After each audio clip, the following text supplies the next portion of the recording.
Sultan İsmail Ebu'l-Feth, Padişah-ı Fazıl-ı Kamil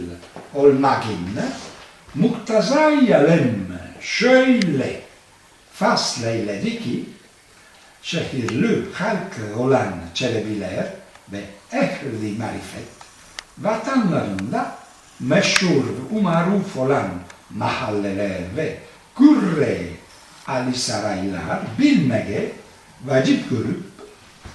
müşavireykum sual olundukta haber vermesine kadir olalar. Kezalik dahi gerektir ki an havakin kamilu ehli hukema dünyada vaki olan akalimu memleketlerin maruf şehirlerin bilkülliye